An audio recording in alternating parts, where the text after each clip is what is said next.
so yeah, I'm recording now. So if you want, well, I basically will send an email with the recording to all of the registered participants.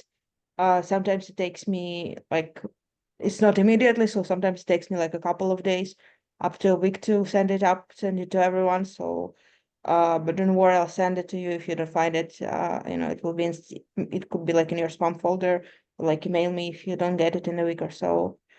So yeah, otherwise, I think this is everything. So if someone has like any kind of questions or issues right now, feel free to write in the chat or ask or like technical issues. Otherwise, I think we can start. So let me just admit people who are in the waiting room. So yeah, And fantastic as well. yeah. So yeah, I think I can give the floor to Tomasz, who will teach today's workshop on structural and predictive macro analysis. So Tomasz, you can start if you want to. Beautiful. Thank you so much. Hey, welcome everybody. This is Tomasz. My name is Tomasz Woźniak, and I'm super glad to be here. Also, I have to say that I am so proud and moved by being able to present in this fantastic workshops for Ukraine series by Daria. Daria, thank you so much for this initiative, and I really appreciate it. And it's such a great contribution to both our community as well as to, of course, supporting Ukraine, because that is also very dear to my heart. And I welcome everybody to this workshop. This is the workshop indeed on structural predictive macro analysis using the R package bsvars. I am the author of the package bsvars, and this is for me a unique opportunity to meet you, and I can see several of the people who are connected, and I recognize you from social media, from supporting the bsvars package channels, and that's great to see you. And hey, maybe before I begin, I'm connecting from Melbourne, in Australia. It is a middle of the night in here. It's 2 a.m. It's also the middle of the winter. So it's cold and dark out here. And I don't know, I think it's the opposite where most of you connect from. And that's fantastic. But since I'm connecting from Australia, I would like to acknowledge the traditional owners of the land on which I work, play, and live, the Wurundjeri people of the Kulin Nation. If you don't know, in Australia, we begin the meetings with this type of acknowledgement just to pay respect to the indigenous people of our land and to communicate our support. In this workshop, I would also greatly like to express my support to the people of Ukraine for the defenders of the land and the defenders of the freedom. I come from Poland. Poland is a neighboring country of Ukraine, and me, despite not living in Poland anymore, I'm still following all the time, every day, the news. This is the first thing I'm checking in the morning. And I really hope for the best and that Ukrainians will gather their safety, freedom, and as soon as possible. Hey, fellows. So thank you so much for Mustafa and Raul for connecting here. I would also encourage you for an interactive profile here. This meeting is recording, but at the same time, I think that the recording is not shared commonly. It's only shared to the registered participants. So in a way, it's a safe space. In general, I would encourage you to turn the camera on or to unmute your profile. Hey, Javier, thank you so much for responding. Turn on your microphone whenever you feel like. And actually, hello. Oh, great to see you. Oh, really good to see people, faces. That's really great. Thank you. Thank you. Hello. And also the workshop, I never want to be in a situation that it's just a one-way communication. At any time, please feel free to unmute your profile and just like ask your question or interrupt me and hello Francis, and interrupt me asking your question, asking for clarification, telling me that I'm going too fast, asking for paraphrasing, repeating, I'm giving some more background. I'm all happy to do that for sure. I hope that this will be very beneficial workshop for you and that will set you straight toward the analysis with structural vector autoregressions and maybe also with the R package bsvars. Are you ready? Shall we begin? Go, thank you. So let me share the screen. I prepared some of the slides and actually for this workshop, I prepared the logo of the package, of course, the hexagonal logo of the package in the colors of a Ukrainian flag. And that's a special occasion. Maybe you have seen it on social media. And I wanted just to celebrate with you also this workshop in this form. So let's begin the predictive, structural and predictive macro analysis with the R package bsvars. Hey, what we will be talking about today is just 3 larger blocks. I will try to time them well, but we are also not too much in a rush, hopefully, and we don't have to be with this material. So we will go through several sections. So we will begin with the bsvars package features. Then we will talk about a little bit more details about models and identification that are provided in the package. And finally, we will focus on modeling of monetary policy using the package for Australian data. And hopefully that this implementation would clarify some ideas and see the illustrations. So, fellows, it is the case that structural vector autoregressions are these very specific models, often despite the fact that this type of modeling and even Bayesian structural vars have been granted the Nobel Prize in Economics to Christopher Sims, who was the major developer of the technology here and ideas, both on the models and on Bayesian inference for these models. This type of modeling is still not even taught like the education path of economics, sometimes even at the PhD level. This is changing, luckily, and but in a way, I wanted to say that this introduction of the model and a little bit of a background of econometrics and modeling here is a little bit necessary to be able to work with the package. It's not just you apply the methods. We have to develop understanding and maybe more specific understanding of what's coded in this package. So that's ahead of us. I wanted to also share with you the resources. So first of all, these slides for the presentation are a website. It's prepared in Quarto, of course. And it's already available to you. So we will share with Daria, I guess, after the workshop, basically just the link to these slides. And from here, you will be able to access everything. So maybe what I will do is straight away, okay.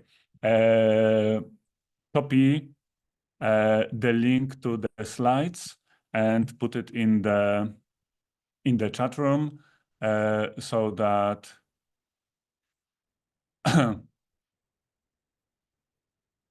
okay, so you have it there. That's all you need to access any of the materials. Okay, so this website is deployed on GitHub, and there's a GitHub repository where you can access all the materials, including the slides and everything. There's a separate script in there, in the repository, this R script, to reproduce all the empirical results that will be presented in the slides. That's like the baseline of all my teaching at the university and everywhere I do. I want full reproducibility and code availability, so that's possible for you as well. here. And now here are a few websites that are kind of important. So I wanted to very briefly say what is the content of each of these websites.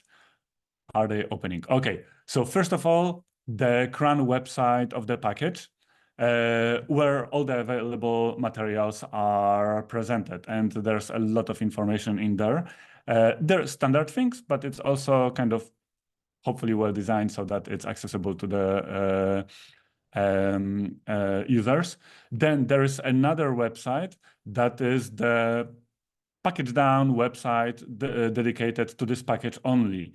So it has several interesting elements, all this like introductions, what is needed out there, but also it has this reference in there, and soon it will have more and more vignettes. That's on the way, and that's coming up in the subsequent versions of the package and will be provided as well. So this is like a very good resource to search for materials on the package specifically. But bsvars has recently become not only the package, but also the whole environment of packages. And this website, bsvars, github.io, is the website when I present the R packages that I'm involved in. So bsvars is the package that is the topic of the discussion for today's seminar. So there you can find some more information. There will be links to this presentation as well here just tomorrow. It was a very busy week because I'm actually having two presentations today. This online, and it's 2 a.m. in Australia. And at 2 p.m. I'm giving the presentation of both of the packages at the Monash University, which is a university in Melbourne. And that was quite a wild ride to prepare all this. Okay, but I'm also author or co-author of package bsvar signs that covers structural vector autoregressions identified with sign restrictions. The difference between the two packages is that the bsvars package is based mostly on my research code. I'm working on identification of structural vector autoregressions via heteroscedasticity, and that's what you can find there. But as soon as I published this package, people worldwide started asking me, does this package do sign restrictions? And it didn't, because I don't do that for my research. But I have a PhD student, Shaolei or Adam, who was keen to cooperate, and we simply coded this benchmark for specifications that include sign, zero, and narrative restrictions. And that's that can be used to the users as well. So these two packages are published on CRAN. And then there are two other packages coming up. One is for another research paper with Annika Kamel from Erasmus University Rotterdam. And this package is the package where I work, that I prepare for the International Labour Organization. It's the Bayesian forecasting for labor market outcomes of all the United Nations countries. And it's a great package, but the intellectual property for this package or for this material is by the ILO, and I will be able to publish this package on CRAN only if they let me. So it's a possibility. I will keep you posted for sure. So these are the materials that will be associated with this presentation and this package, okay? Throughout the presentation or today's workshop, there will be a few, and thank you, Francis. I'm reading the chat messages. There will be two exercises for us to get a little bit hands dirty, but there will be a particular slide of when these exercises come up and when the time comes. Okay, so then there will be some more R scripts there to work with.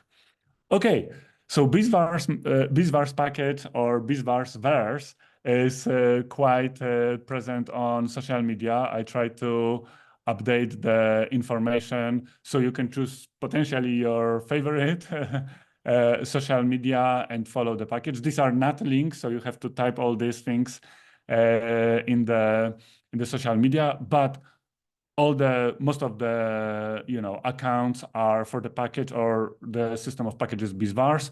Only for LinkedIn, I work with my name account there because yeah, that's how I do things here. So please feel free to follow bsvars on social media, and I hope that that will simply bring about the updates, also including the materials for this workshop, like the link to the slides. This workshop has been advertised in some of this media, and I know that many of you got here because of that, and then also through the channels that Daria uses normally. Very well. So let's begin with the bsvars package features. It was a mouthful to begin with, but I hope that establishing such things would be useful for you as well. And so we know. So the features of the package. The package is great. It's on CRAN. On CRAN, you can see now version 3.1. It's been published not even 2 weeks ago. In the meantime, I published this other package. This premiered a week ago on the CRAN. It has now all the user-friendly functionality that then our package for working with Bayesian structural vars should have, including plots, summaries, easy workflows, extensive documentation, the website, and so on and so forth. So I think it's a kind of rounded product right now, and therefore I decided to start preparing such workshops as this one. And this is actually a unique opportunity because this is the first really public workshop on this package in general. Before I was just presenting intermediate versions of the packages that didn't have plots, for instance, or summaries, and for university students, usually at my university. So that's it. So find me on CRAN. The package covers Bayesian estimation of structural vector autoregressions, and there are plenty of such models out there in the literature that could be used. So here, more specifically, we are talking about structural vars, either homoscedastic or heteroscedastic. We have 5 different volatility models in the package and 3 non-normal specification. There is no mixing of heteroscedasticity and non-normality at the moment. There are plans for that in the follow-up packages. This presentation will present just 2 of these models, one heteroscedastic and one non-normal model. And the reason for that is that these 2 particular models worked well with the Australian data that I used for the illustration. Other models didn't work that well. I used them, for instance, for the US data quite successfully, and then these were really appropriate models, but not for Australian. We'll come back to that maybe later.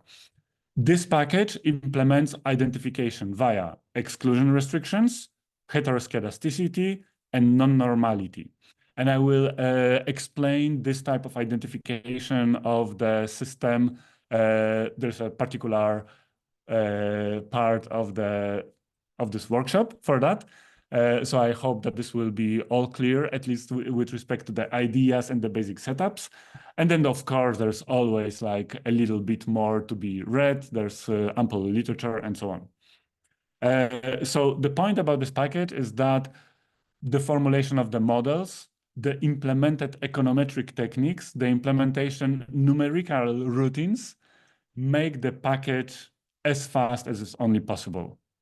And I really mean that. I have been coding in my research structural vector autoregressions for 15 years. And I used to do it in R, just R code, R scripting.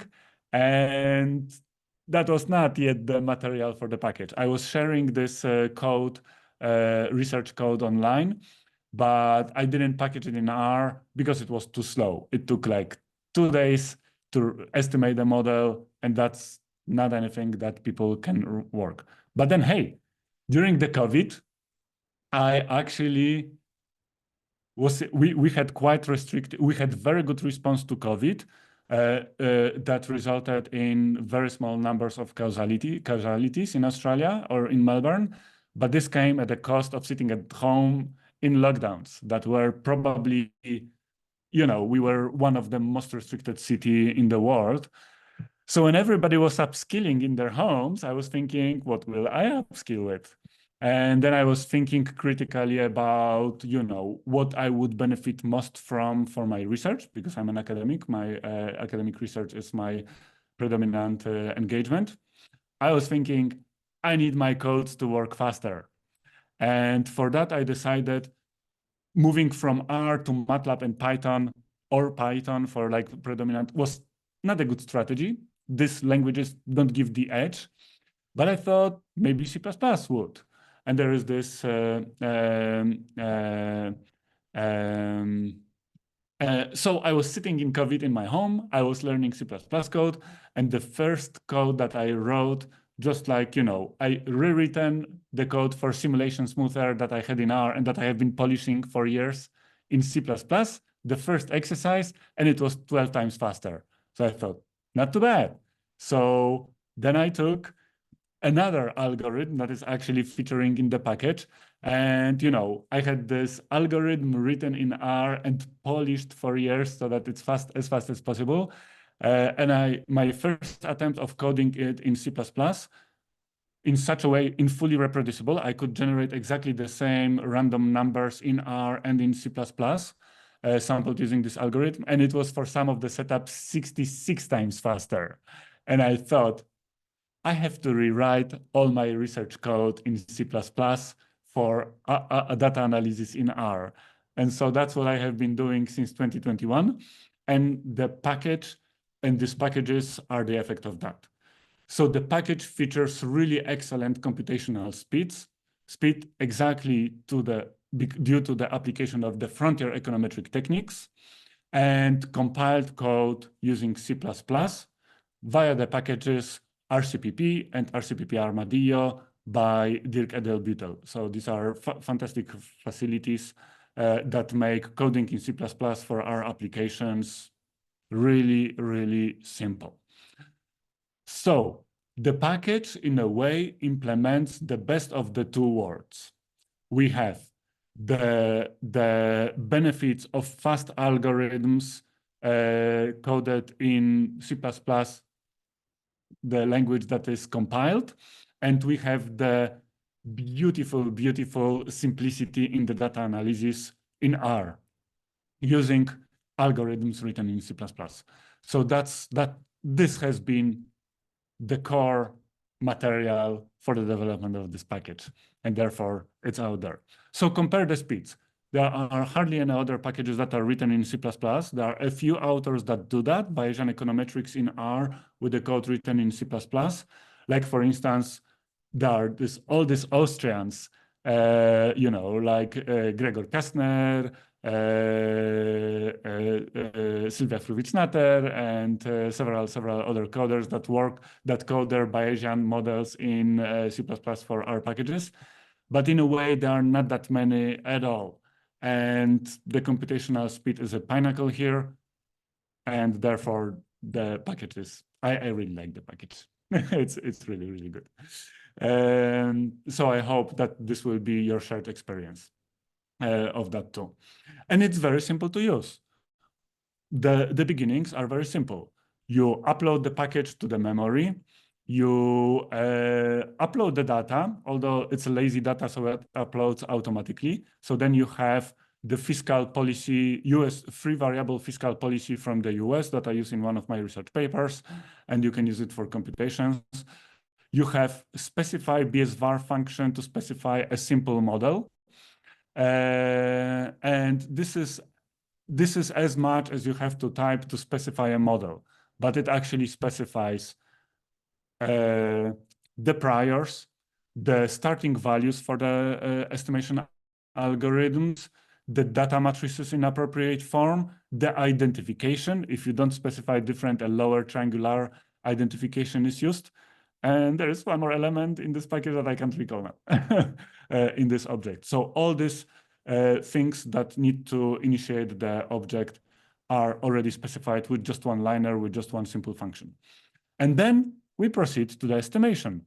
So there is this estimation method estimate method in the package that works as follows. So here we have already the insights into Bayesian analysis. We use Monte Carlo Markov chain methods, the Gibbs sampler, and we know that this method of estimation is quite reliable in a sense that it will converge to where the posterior is. So we will obtain the sample of draws from of the parameters from where the posterior distribution is. However, it might take a little while, depending on the model that you specify and depending on the dimension of the data. This might take longer or shorter, you know? So for a free variable model with 4 lakhs for quarterly data, no problem. After 1,000 draws or even less for homoscedastic model, we will obtain the convergence. And then you can just continue the estimation like is in the second line to obtain the final sample that will be used for the analysis of the data. Okay, so the burn-in, 1,000 draws, and final run that will be used in the estimation. So this post will be later used to compute the input responses, forecast error variance decompositions, predictions, and so on. So have a look at the structure of the estimate function, because that's one of the features that I coded in a very particular way. So first, I run this estimate function by providing as the first argument this object spec that contains the specification of the model. There has been no estimation done in the object spec, so it's just like initialization of the estimation. We run 1,000 draws of the Gibbs sampler algorithms, and then, so that's the draws that we will burn, that we will discard, because this is when the convergence of the algorithm happens. And then I use this object burn and include this object as the first object in the as the first argument in the function estimate. So what does it do then? The function estimate then picks the last draw of the previous MCMC saved in burn and continues the Markov chain from this draw. So this estimate function is designed in such a way that we can continue our MCMC, and if we are not yet happy with the convergence, or we are not happy about the amount of draws that we sampled last time, we can simply continue drawing and expand the Markov chain and just discard the first draws and save what we are happy with for the data analysis. By the way, you could, if 10,000 draws was not good for you, or if you were not happy with the convergence of the algorithms after running these two lines, what you could do is copy paste this line, provide this object post as the first argument in function estimate, and the function estimate would extract the last draw from the MCMC from the previous run, and will simply continue from that, from this point on.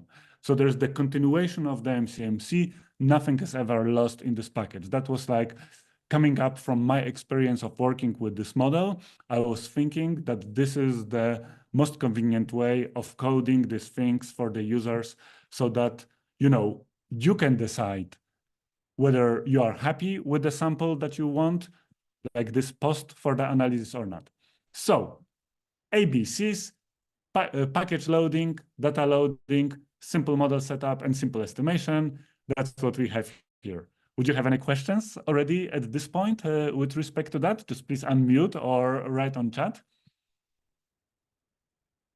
Yes, Thomas, can you hear me? Yes, I can. Yes. Hello, Kamal. Yeah, hi. Maybe a silly question, but if instead of copy and pasting the function and just use the same number of runs, it's not the same just changing the number of runs from 10,000 to 20,000? You could. Yes, exactly. That is a very good strategy as well, in the sense that you could simply discard this post and run this line again with 20,000, because you could decide, I'm happy with burning just 1,000 draws. I just would like more of the draws, okay? So that would be actually a very good strategy to keep this workflow later on reproducible so that you don't have like this 10,000 draws in the meantime that are, you know, somehow drawn there, that they consist of the MCMC. But yes, that what you mentioned is perfectly legitimate strategy or thing to do, of course. And then it would use the last draw from this run burn to draw the 20,000 draws that you would like to have. Thank you. Cool. Thank you so much.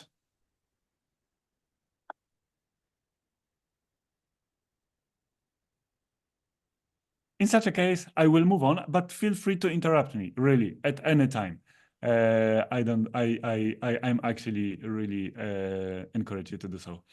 And then we can use all the goodies that are in the package that are coded. So first of all the things that one might want to do with the estimated model, not only looking at the parameter estimates, but you can have compute input responses, compute forecast error variance decompositions, compute historical decomposition, compute and then plot structural shocks, compute conditional standard deviations. If a model is heteroscedastic or not, this might be the object that could be directly interpretable. You could also, there are some functions, we will speak of that more, to verify some hypothesis in a Bayesian way, and I will tell you how it's done. But there are some functions like verify identification and verify autoregression that can do that, and we will come back to that still during this workshop. You can, you know, plot or compute and plot fitted values from the model or forecast. Forecast is actually another quite smart function because you can do forecasting, conditional forecasting here, and it's good, it's reliable, and it's great. And for all this object, like input responses, forecast error variance decompositions, historical decomposition, structural shocks, conditional standard deviations, and forecasts, you can use plot function. For all these outcomes, you can use also summary. For the estimation outcome, like to this object, like this kind of object like post, you can also use function summary to see the posterior estimates, like posterior mean and standard deviations and the confidence intervals for the parameters, or highest density intervals, I should say. Of course, we're Bayesians here. So there are all this functionality, basic functionality that you might want to use with the package. But fellows, let me just say that I find this package far from finished, in a sense that I'm still planning active development of this package. For the nearest versions, what I'm planning is more like providing more documentation, like a vignette, like several websites that would explain the models and how to work with these objects in several, you know, examples. So these are the nearest months. I'm also planning to add some new models, new heteroscedastic models, and the possibility of modeling, for instance, heteroscedasticity and non-normality in one model, which is not the possibility at the moment. But if there were any functions or any functionality of the packages that you as users of this or attendants of this fantastic workshop would like to see, then, you know, go to the GitHub repository of the package and start an issue and just write. You know, you can write the complete idea, but for a new function. But you could also write just like a liner, one liner. Something doesn't work. Maybe you could have a look at that. Or how about the plots looking different, being different a little bit, and so on. I highly encourage, and I try to be as responsive to the users' requests as possible. And if, you know, somebody shows up, like comes up with an idea that I know how to implement, that's the biggest like kind of constraint, I guess. Then I'm trying to implement this straight away and issue it in the follow-up package. And that happened already a few times. And I really enjoy this interactivity with the package users in terms of, you know, also sourcing ideas of new implementations for the development of the packages. So please feel free to do that through the issues of the package. That's definitely great. But so this was like the more traditional workshop with assigning, objects and saving the outcomes, for instance, from the computation of the conditional standard deviation. This would basically save the posterior draws of the conditional standard deviations in this object, right? But there are other ways. So I coded the package in such a way that the workflow with the pipe is actually possible. So I propose that I think that the most convenient way of using the workflow is to separate the estimation from the model analysis. What I mean by that, go quickly, uploading the library and the data, and then provide data as the first argument to specify. Provide specify to the burn-in estimate phase, provide the outcome of the burn-in to the final run, and save the final run in object post. Okay, so this is like a quick workflow with the pipe that at the end of which you have just one object in the memory. It's called post, and it's generated through using this data to specify the model, to provide it to the burn-in of the estimation, and then to estimate the final run. So in the post object, you have really the estimate outcome of this estimate function, but this function has been estimated by sourcing of all this income, all these inputs as before. So if you are familiar with the workflow with the pipe, I will just say in one sentence how it works. Like instead of writing the function in a traditional way, where I provide some argument as the first argument in a function and then I save it, what I can do instead is to code the function through a pipe when the first argument of function specify is provided with the pipe. So I type data. Data is actually the required first argument of function specify bsvar new. So the pipe here puts this object as the first argument in this function. And then R knows what to do. The same, the output of the specification, instead of being saved in a separate object like this one specs here, goes straight into as the first object, as the first argument to function estimate. So instead of having the specs as the first argument in function estimate to compute the burn, we just supply it through a pipe. And then I have to specify other arguments, like how many draws I want to have there, but basically I don't have to specify the first argument again. So it all depends what you want to save, what you want to have access to later on. The pipe doesn't have to be used, but it can. So I was thinking deliberately for what might be useful for users. And then have a look. So now we have the model estimated, the 10,000 draws from the posterior GIP sampler in the object post. And so that's the end of the first phase, the estimation, complete estimation. We are happy with the outcome potentially now, the one that we have post. And now I use it we use it to do all these things that we want to do. So that's the second type of workflow. So this is like every line here that presents a separate workflow, okay, with the pipe. So here we have the outcome of the estimation supplied to function compute impulse responses that compute the posterior draws of the impulse responses. And that's, oh, there should be a pipe here. I'm so sorry. There should be a pipe here. There's a typo. So the same pipe as it's here, it should be here. So the outcome of the impulse responses is straight away redirected to function plot. Okay. So the outcome of executing this line, if you only correct this to a pipe, I'm so sorry, I will correct it straight away after the workshop. Like, okay, tomorrow, okay? After the workshop, I'm going straight to bed. It will be 4 a.m. Yeah, so this type of executing of this type of line will not save the draws of posterior draws of the input responses in the memory, but it will produce the plot.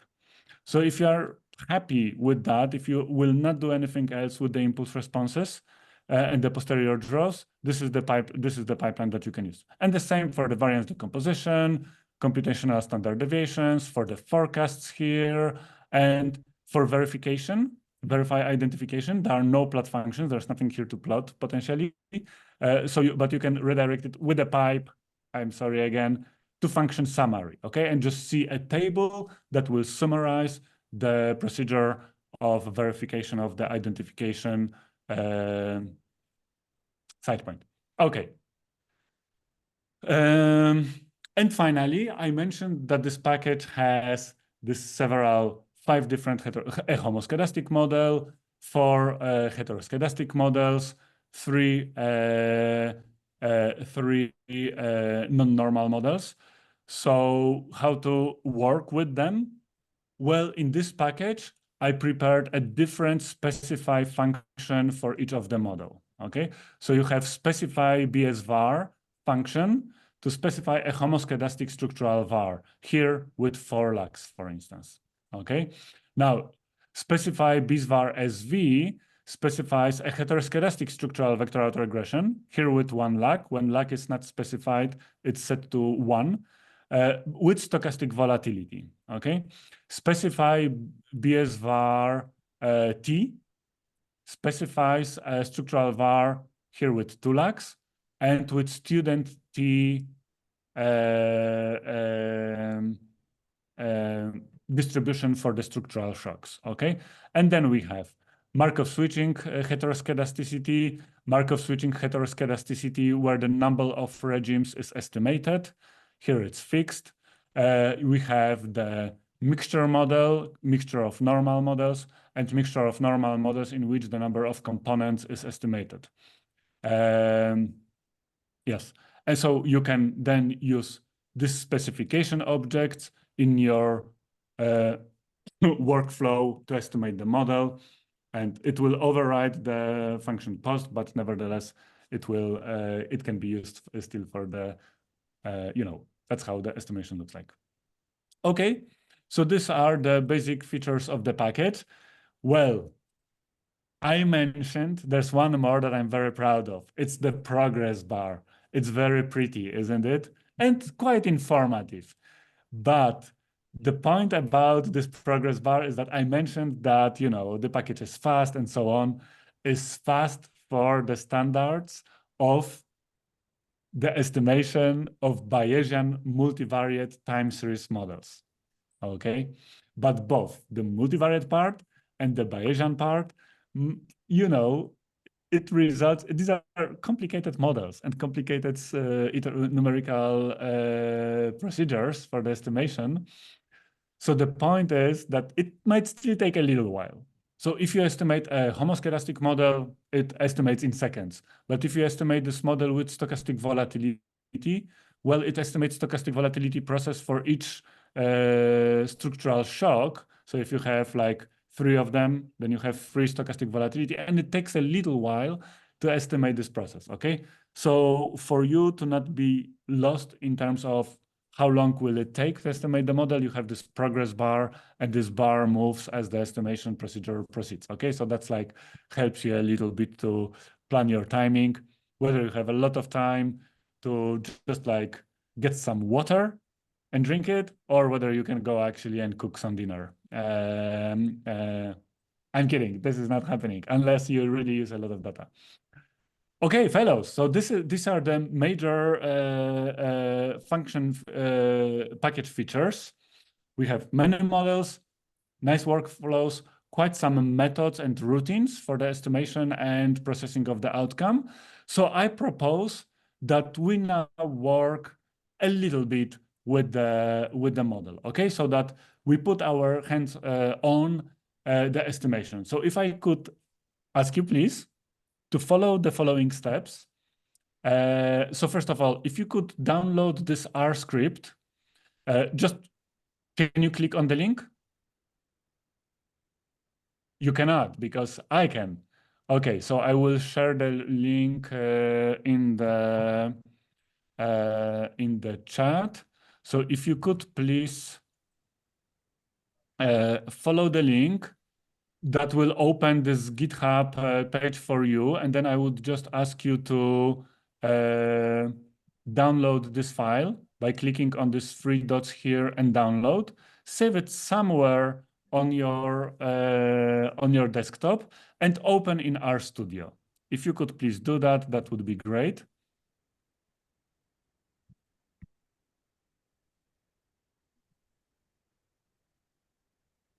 What have I done now?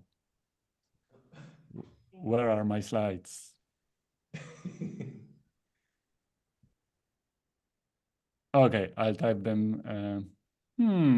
Lovely. How do I get there? So you download your, and I'm opening the slides.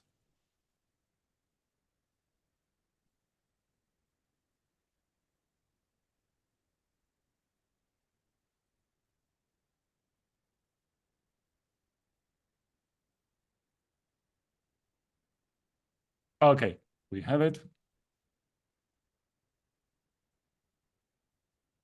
Okay, that's it. So now let me maybe, so if I could ask you to do the following. If you could please open the slides in your browser, download the file and open it in RStudio, because it would be great if you have this view in front of you and I with the task. And what I will do now is that I will stop sharing. It's not shared. The screen is not shared at the moment, right? Oh, not shared. Okay, thanks. So I will move. So I will set up to my desktop. Okay.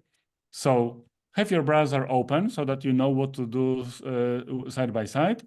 And please open your RStudio, in which you should have this file opened. Okay, so that's my RStudio. So you have this W for Ukraine bsvars file. So that's workshop for Ukraine file. And here, if you have the package bsvars installed, then what I would simply ask you to is to open it in RStudio and execute line by line. So I will do it as well, and I will comment on the current, and then I will give you a few minutes to do so as well, right? So what I'm doing here is I'm uploading the package to the memory, the same with the data, and then setting seed. I always set seed before the estimation.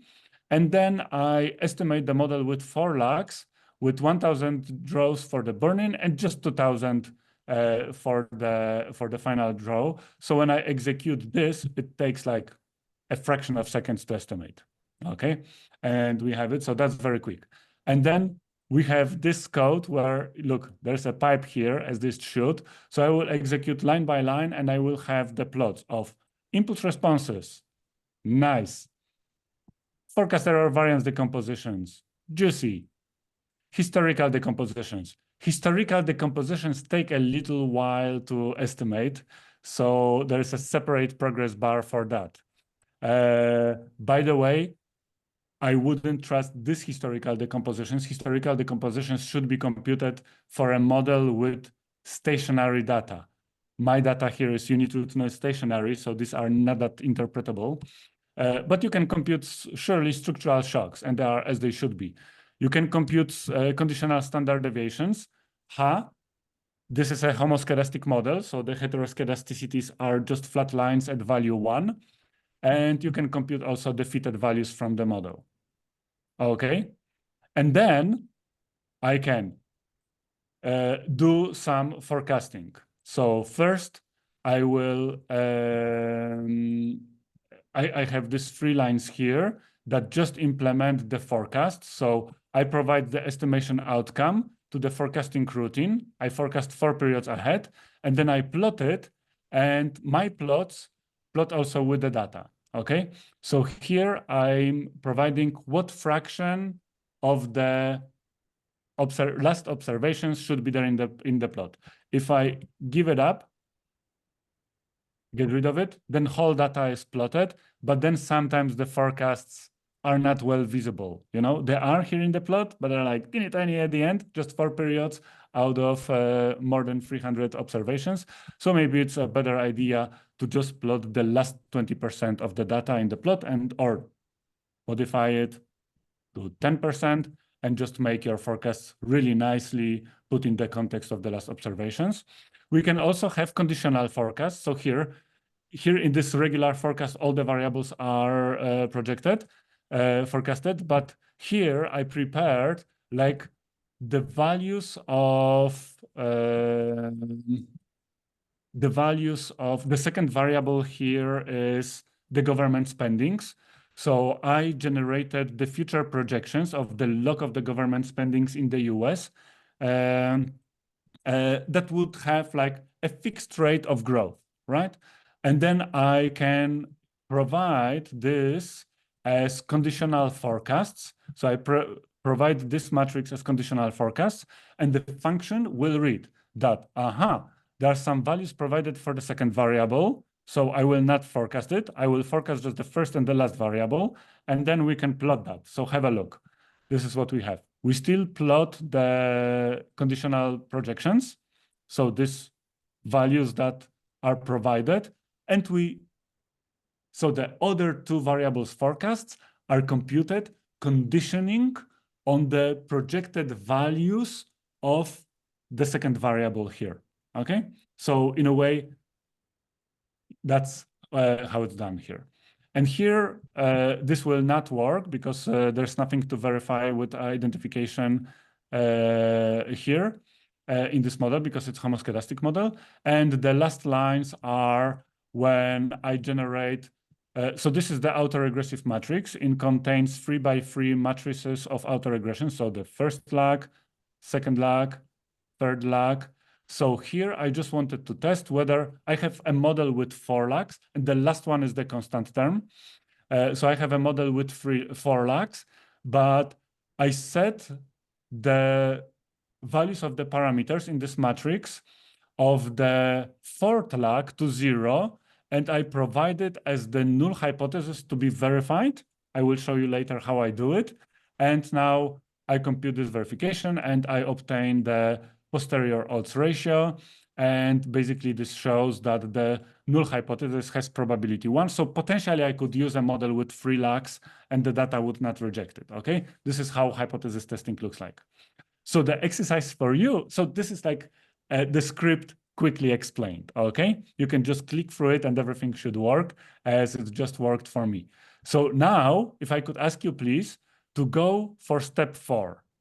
So modifying the line specifying the model. So just change the specify bsvar function to bsvar-t and leave everything else the same and just execute. So that's what I'm doing here. I'm going to this line here and I'm just typing _t and I'm rerunning the code here. It estimates the model with the student t distribution instead of the distribution for the normal distribution. And I have the same impulse responses and all the inputs that I can generate here. Now, the differences will be, for instance, in the conditional standard deviations, because as far as they are around 1, they are nevertheless estimated. They are all the same, but the structure of this model estimates that as well. The forecast might differ. Oh, this doesn't look well. I haven't checked that. This looks better. Okay, I have to have a look closer into this example, but now we can verify identification. So that checks whether the estimated degrees of freedom parameter for this data is equal to infinity or less than infinity. So if it's infinity, then the student t distribution becomes a normal distribution. So potentially you don't have identification through non-normality here. So have a look at that. The alternative hypothesis has probability that is numerically practically equal to 1. So that's the hypothesis that the degrees of freedom is not infinite. And you will see later on throughout this presentation that actually, yeah, it's very low. The estimated degrees of freedom is somehow something around 2, very low. So definitely we don't have a normal distribution here. We have a student distribution. Okay, and we can verify the hypothesis on the autoregression, and the outcome is nearly the same, very close to probability 1 for 3 lakhs. Potentially, we could change the specification. We don't have to do it. That's it. Okay, fellows. So have you modified the code and run it? Is everything running well as in my? Yes, everything runs. I have a couple of questions, maybe. Sure, perfect. How does the estimation work? So which priors are you using? Can we go like to estimate large Bayesian VARs like Giannone does regularly? And how does the conditional forecast work? Are you using the Giannone Primiteri from this large Bayesian VAR paper technique with the Kalman filter, or the method that was used previously? Thank you. Okay. Javier, did I pronounce your name correctly? Yes, thank you. Javier, thank you for your question. So first of all, about the priors, I will speak of that just in a second when we will move on to saying about the models. By the way, I'm planning version 3.2 coming up within a month with the vignette that will scrutinize all these things quite well. I can also share with you a working paper that presents the model with the stochastic volatility, where the priors are also in detail explained. So maybe you know what? In the social media, as a follow-up of this workshop, I will include some of those, okay? So just let me take a notebook and I will take notes, or I will send myself message to include the links to the papers. Links to papers. Okay. Okay. So priors in a second. How big the models? I actually haven't tested that large. I went with 10 variables, no problem. I think I estimated the model with like 16 variables. It's just a matter that it takes a long time to estimate sometimes when you have many, many variables. So really a lot of parameters, then the estimation procedure slows down. Here, everything is estimated with the Gibbs sampler. I find the Gibbs sampler, so that's what I'm saying. The combination of the model formulation of the prior specification allow for specification of the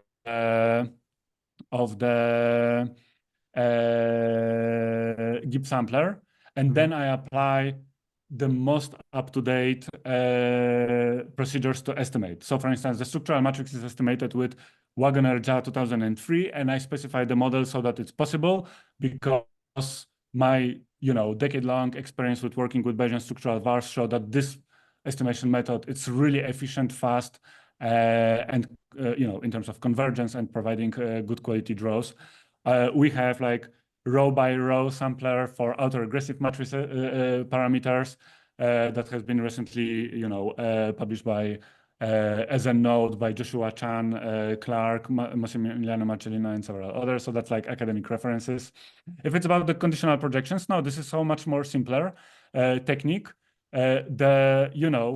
One way or another, the conditional predictive density for these models is normal. And when it's made T or something else, then it's through conditional normality. So when you have a predictive one period ahead density that is normal, you can easily specify conditional predictive density, say for 2 of the variables, given the contemporaneous values of the 3rd variable and conditioning on them.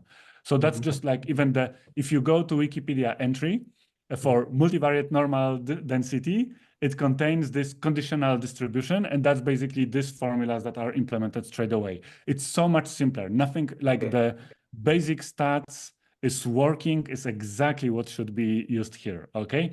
So that's, but the questions are fair. I admit that for the moment, the package is still lacking a little bit the documentation about the background and so on, what exactly is implemented and how, and some of the questions will be also answered. Okay, during this workshop. Okay, we are 1 hour passed through. Okay, so so I'm reading the chat. You're saying that yeah, you could estimate everything. That's great. Code modified worked as in your PC. Fantastic. Error in plot new. Feature margins too large. Okay, if that happens, what you have to do? That's not my package. That's just the R. What you did, you tried to plot the figure with too small, giving it too small a window. You have to just expand the window in R and run the code with your plots again, and that will provide that will generate the plots without the error. Yeah. Oh, so Daria is actually responding to that. Great. It works. Perfect. Okay, so we have it all. Great, great. Yes, this is like funny how our studio and R sometimes works, right? But that's perfect. Okay. Everybody happy about the empirical example, the first hands-on? Thank you so much. So let's move on to actually the question that Javier asked, more specific, the models and identification, okay? Look, this is just our workshop. I won't be able to say everything, but there are some highlights. And, you know, please give me a month and you will have the vignette and everything will be scrutinized there as well in detail, okay? And with references to the papers that discuss these techniques. So let's have a look. I know it's very important and it's very important for me as well, but it's just been like a wild ride developing these two packages in the last new version and the new package in the last month. And I need to sleep a little and then I will get to writing the vignette. Okay, so by the way, if you were thinking of developing your own package, I highly encourage you. There is a great, great feeling about having your package out on CRAN. This is like a very positivist thing that one can do. You know, it is like so down to earth, available out there to others, and it gives you joy. But if you're gonna do it outside of your working hours, how I was doing, then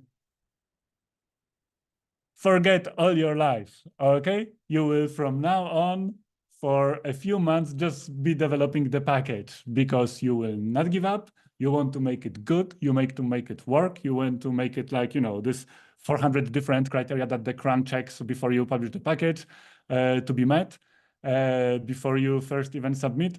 So that takes a lot of time, but it's a great joy. But you know, it is what it is. So models and identifications. So fellows, this is a structural vector autoregressions that we're working with here. So I formed the model in this particular form, that we have first reduced form equation, which means that this first equation is just a regular var equation with the error term that is just a regular error term from the vector autoregression. So what does it do? It takes the vector of dependent variables that we observe at time t, and it sets up a dynamic model. It's a linear dynamic model. It's practically a linear regression with the very specific left-hand side and right-hand side variables. So here the explanatory variables are the lags of the dependent variable vector, okay? And each of this variable has the corresponding parameter in one of these matrices. What it does is that the basic great feature of vector autoregressions are that they are very good in capturing the dynamics in the data as measured by autocorrelations. So the correlations of a random variable at time t with its lag, okay? It's a linear model, so it doesn't capture, these matrices don't capture nonlinear dependencies, but all this dynamics that is measured and can be visualized by autocorrelations is captured here reliably and can be used for our purposes. This model also includes this matrix DT that can include deterministic terms of or exogenous variables. No problem. You can include a trend, you can include a dummy variable, you can include seasonality. Just be careful, because all this in combination with lax of the dependent variable make things a little bit complicated. It's not just like adding seasonal variables in a linear regression. It's a dynamic model. So this is the reduced form equation, okay? But the feature of the Bayesian inference is that the inference does not change when the variables in YT are unit-root non-stationary. So you can have stationary variables, unit-root non-stationary, the inference does not change. It's performed the same way. So we often use unit-root non-stationary. We just did in our application, you know, that we just coded and executed. The point is that the lax structure and the deterministic part of the model here has to be rich enough so that your residuals are stationary. They should be even uncorrelated, right? But they surely have to be stationary. So you have to, that doesn't change. It's modeling. Bayesian doesn't help here. You have to have good enough model that clears the error term that it could be called independent, okay? And now my models have this structural equation where the reduced form residuals are related to the structural shocks, UT, via this matrix B0. B0 is called sometimes structural matrix. I like calling it the matrix of contemporaneous effects, because it could be, the model could be rewritten basically in such a way that matrix B0 could be shown to capture contemporaneous relationships in between variables in YT. And then what we have, we actually, in such a case, then the structural shocks are not only independent over time, but they are also jointly normally distributed and uncorrelated with each other contemporaneously. So they are independent of each other, okay? And that's the essential feature of the structural VAR. We need to identify well-isolated structural shocks to later be able to reliably estimate the effects of well-isolated costs on the variables, okay? If that's the case, if our specification of the model, if the specification is that it captures the properties of the data well, if the variables selected in the model and in the including in the exogenous variables are selected in such a way that we could potentially defend the argument that we have no missing variables. So for instance, we can, you know, Haver's favorite large Bayesian VAR estimate here to accommodate the effect of, you know, to mitigate the missing observation bias here.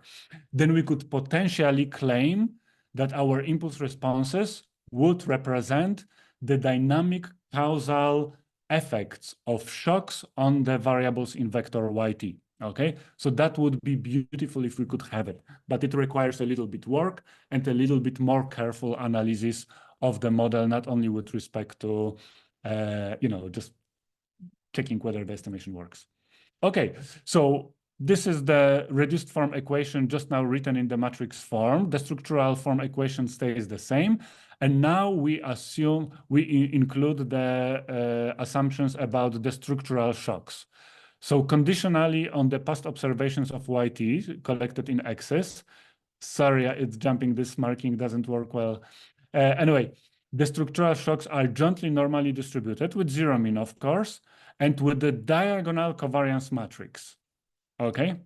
And now in this package, the variances of the structural shocks will often be changing over time, heteroscedastic. Of course, homoscedastic model is also captured when this T is not here. We just have time invariant variances there as well. So this independence is essential because then we can claim that the shocks are not correlated with each other.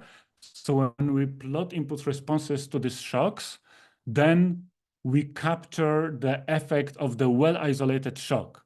If we plot input responses to correlated shocks, then we don't have a single cause for the response of the variable identified in the model. Structural vars do it thanks to the assumption of independence of the structural shocks, but at the same time, there's no compromise in the modeling the contemporaneous dependency between variables in YT, because that's what the structural matrix captures.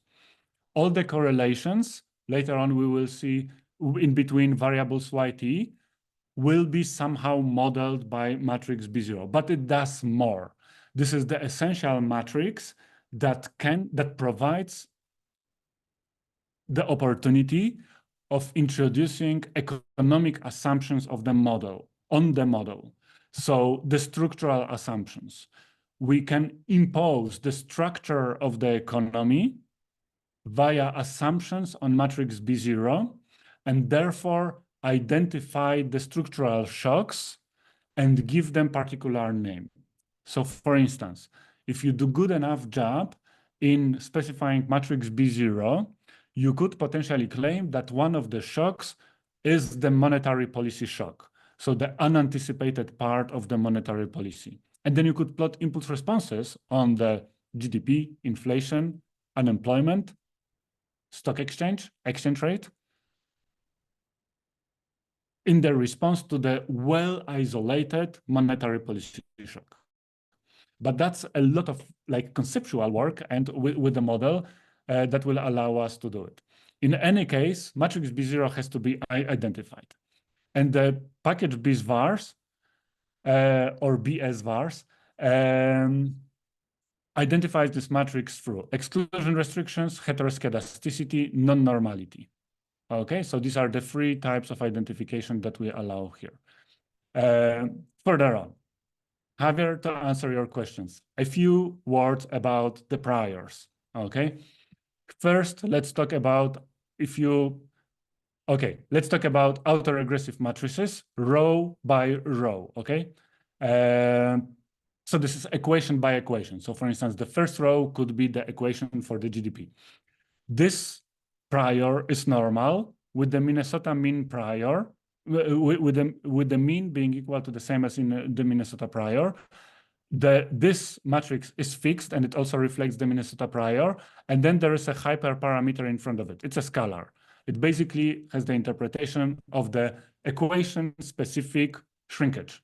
Now, autoregressive shrinkage. Now, this hyperparameter, there's the prior on it. So we estimate it. So we have here estimated level of shrinkage. But then the scale in this prior, in the prior for this shrinkage parameter, has also its own prior. Also equation-specific parameter. And then the scale of this scale has its own prior as well. And this scale is common to all the autoregressive parameters in the model. Okay, so we have local shrinkage and the global prior. And basically this free level, I call it equation-specific, local, global, hierarchical prior, assures that we have many, many levels of the scales that are estimated. So this is a very flexible specification that will result in the fact that, first of all, our estimation and inference and analysis will be free of arbitrary assumptions on the level of shrinkage. Okay, that's the essential argument. But then there's also lots of things that can happen in the model. And basically these three levels of hierarchy in this prior, when all these parameters are estimated, assures that there's the hope, that whatever data you put in, the level of shrinkage there will be enough flexibility in the model that the level of shrinkage will reflect the optimal choice. That's the hope. Should not be taken for granted, can be checked or modified. There will be vignettes coming up that will discuss how to, because all these parameters that are underscored here can be modified, and that will change the properties of the shrinkage. So basically, I fix these parameters by default in such a way that the shrinkage for autoregressive parameters is actually quite strong. The opposite to the shrinkage, free-level shrinkage on the structural parameters. Similar structure, equation specific, free-level local global shrinkage for structural parameters. By the way, we can have exclusion restrictions or zero restrictions imposed on the structural matrix. This is done this way. And then the shrinkage is put on these parameters that are really estimated in any way. So the hope is exactly the same, that you have equation-specific, flexible specification, that the prior is not really driving your results, but also there has to be a little bit care. So in this case, I fixed these parameters by default, based on my experience, to actually implement little shrinkage. So in a way to make the prior distribution quite dispersed, so that many different values of the parameters in the structural matrix can be accommodated and reliably estimated. So we have little bias in the posterior for the structural parameters here. I think that this is very important. I was, kind of scaling it and trying on different data, hopefully providing the specification. But these parameters, they can surely be modified by the user. It's just that difficult to find how it is. It is explained in the help files, but wait for the vignettes and it will be all out there. Okay, so these are the priors. Now, what about the volatility modeling? We have homoscedastic model. We have two types of stochastic volatility, non-centered and centered. I will speak very briefly about that. We have Markov switching heteroscedasticity and the Markov switching heteroscedasticity in which the number of regimes is estimated. For non-normal models, we have student T-shocks, or we have finite mixture of normal distribution for the shocks, or the mixture of normal distributions in which the number of components is estimated. Okay. So let's have a look at the two major specifications. I will talk about this non-centered stochastic volatility and of student T shocks, because these are the two specifications that work well for the data that I will discuss later on. This stochastic volatility, if you are familiar with this model, basically what it does is that okay, so maybe before I go there, Raul, you have a question. Please go ahead. Hi, Thomas. I have a question regarding the. Can you hear me, please? Yes, yes. Okay, I have a question regarding the prior of V0. Okay, let's say that. Okay, yeah, V0. Okay, that's the part that I don't understand regarding Bayesian, setup in this matrix. This matrix, is a matrix where you already put some restrictions. Yes. Just you don't have to even use Bayesian framework. For instance, you can put a cell which and you can put that one cell is 0, for instance. Okay. So how does it work here? So do you in the express restriction in the prior, you can put a cell equal to 0, but when you run the simulation, this cell could be different than 0 and in the final simulation, or it stays at 0. That's the part I don't understand. Perfect. Yeah. So we take restrictions as a proper restrictions. Once you tell the model to have a restriction, it means that there isn't a parameter to be estimated, and this entry of the B0 matrix will just stay 0. Okay.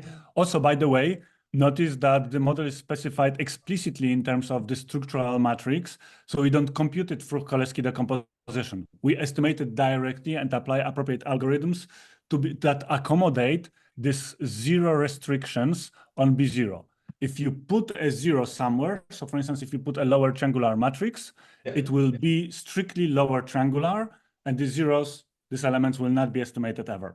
Okay, so the algorithms, my package basically, I will explain the identification just in a second. So and that should potentially provide some insights into the possibilities of specifying the 0 restrictions on these matrices as well. Okay, thank you. Thank you so much. Cool. No, if it's 0, it's 0. It's a restriction, not estimated. So Bayesian frequencies doesn't change that. Okay, so stochastic volatility model. So this is a model that allows for the estimation of the time-varying conditional variance of structural shocks. For each structural shock, here we have a separate heteroscedastic model. It looks like that the conditional variance of a structural shock at time t of the end shock is modeled as the exponential function of a parameter omega and process ht.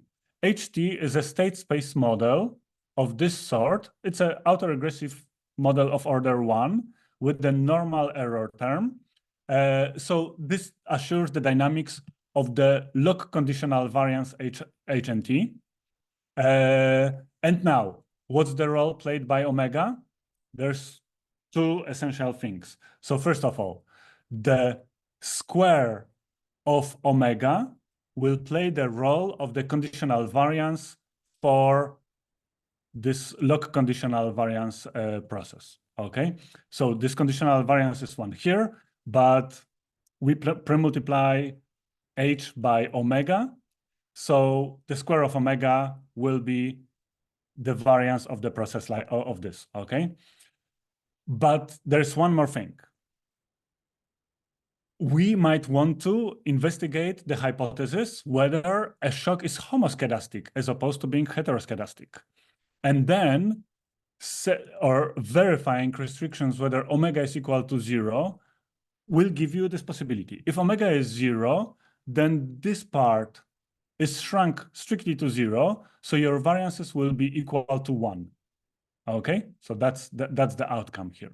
So you can, and the package actually includes the procedure that I proposed in my newest working paper that is now submitted, and we're waiting and fingers crossed that it will get published sometime soon. A procedure for testing this type of parameter and interpreting the outcomes in terms of the identification through heteroscedasticity of the structural vars, okay? So maybe in the social media, you know, by the end of the weekend, I will post also this link as the reference to this seminar together with the link to the slides, okay? So, but that's not the only reason. So to set up a heteroscedastic structural shocks, okay? Heteroscedasticity of vector autoregressions is quite consistently proven to be the single extension of a VAR model that improves the forecasting performance of a model to the largest extent. So people are trying many different things, compare whether using some fancy priors or time-varying parameters in autoregressive matrices or structural matrices. Well, the consensus at the moment is that for macroeconomic data, heteroscedasticity is the most important extension, improving the forecasting performance to the largest extent, okay, as relative to other different options that are out there. Of course, it doesn't have to work like this for your data. Other features of the model might be more important, but for many, many data sets, this would be true. So improved fit of the model and forecasting performance is one thing. Now, we will speak in a second about identification through heteroscedasticity, which is a situation in which we don't have to impose any zero restrictions on the structural matrix potentially to identify the structural shocks, because the shocks might be identified just through heteroscedasticity, okay? So that I will speak of that in a second.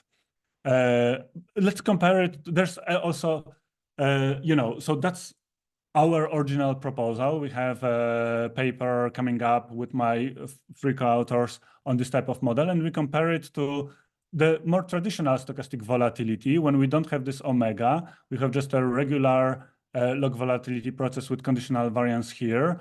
It is a little bit problematic, as we argue, because we can see that via so these stochastic volatility models, they imply priors for conditional variances, like this sigma square nt, okay? So this is the conditional variance of structural shock, okay? So the blue line is the non-centered parameterization that I prefer. The yellow line is what there are some other authors in the literature, they just published the paper when they use the other specification. So these are the two. So the blue line looks a little bit weird, but it's actually good. And there are like a few features, 3 features that make the distribution nice. So first of all, it is a distribution for a conditional variance, and the PDF has value 0 at the value of variance equal to 0. If you analyze the other prior, and that's our contribution, we show that there's an asymptote there. The density goes to infinity at value 0. And that is highly problematic, because for a variance being equal to 0, you have a singularity. That is impossible. So you would potentially like to prevent the model. I think that the authors of the paper that was published, that are my colleagues. I'm meeting them so many times every year. But they didn't find any problems with that in their estimates because they do some other things that they didn't run into troubles. But I modified these things and I couldn't get anything out. And I was thinking, why is that the case? Why I'm getting such a nonsense? And that's because my estimator was getting into this asymptote and could not get away. So I had conditional variances being smaller and smaller, closer to 0, elements of B0 higher and higher, and the value of the likelihood function was not changing. So that's what it does. Now, second feature is that we have this asymptote at value 1 in the blue specification. This strong shrinkage towards value 1 assures the standardization of the system so that the conditional volatilities and elements of matrix B0 can be estimated, and they are somehow fixed. Some model fix conditional variances that they have to be on average equal to 1. We don't do it. We impose it by this shape of a prior, okay? And then this prior has also fat tail on the right-hand side. So if the signal from the data about heteroscedasticity is strong, it will move away from this value 1 that is kind of corresponding to homoscedasticity, okay? So that's a nice prior, that's a feature, that's my research paper, and I hope that it will get published soon. It's a working paper, and I will show you the link to that because that's like the most relevant thing. So let's talk about the identification, okay, of the structural vars. And here we will go through 5 to 10 minutes when I hope these things will get quite clear. So we are interested in estimating this matrix, structural matrix B0. Now, it can be understood through relationship to the reduced form covariance matrix. So that would be, this is the covariance matrix of epsilon from the previous slide, okay? Sigma can be easily computed from the data. Now, this is the relationship of B0 to sigma, highly nonlinear. We have to invert B0, take a transpose, and then multiply by itself. So the thing is that the sigma matrix is a symmetric, it's a square symmetric matrix. It's positive definite as well, okay? So it has this many unique elements. So basically the main diagonal and the elements below the main diagonal, or the main and above. It's symmetric, so the elements above the main diagonal are exactly the same as the corresponding elements below the main diagonal, okay? So the number of unique elements in sigma determines the number of equations that we have in this system of equations to solve for elements of beta 0. But beta 0 is an n times n matrix, so it potentially has n square unique elements to estimate in this matrix, okay? So that's not great because n square is much larger, so the number of unknowns is much larger than the potential equations that we have in this system, so we cannot solve it. So beta 0 matrix is not identified. Now, what are the solutions to that?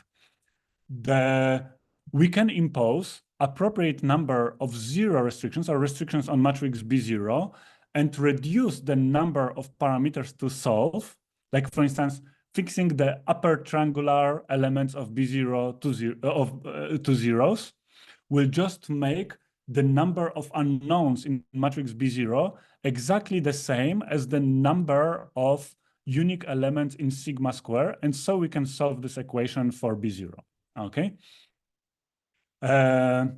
So often in empirical studies, B0 is made lower triangular, and this makes matrix B0 identified, and so we can estimate it using data, okay? And that's fantastic. But it includes restrictions. So when we have, so consider this case. We have sigma matrix and we have B0 matrix. We have 4 unique elements in matrix B0, and we have just 3 unique elements in matrix sigma. So sigma 1, sigma 2, and sigma 1, 2. And this sigma 1, 2 is exactly like the same as the one above the main diagonal, okay? Okay, questions solved? Okay, perfect.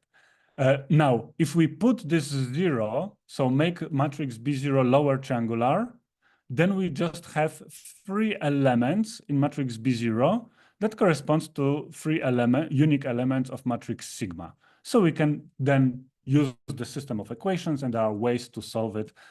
So basically, the fact that we can solve the system means that we can estimate elements in B0. Okay, so here one solution is reducing the 3 elements to be estimated in matrix B0. What's the alternative? Heteroscedasticity. Suppose a situation that there are 2 covariances associated with the sample data. Okay, high volatility regime, low volatility regime.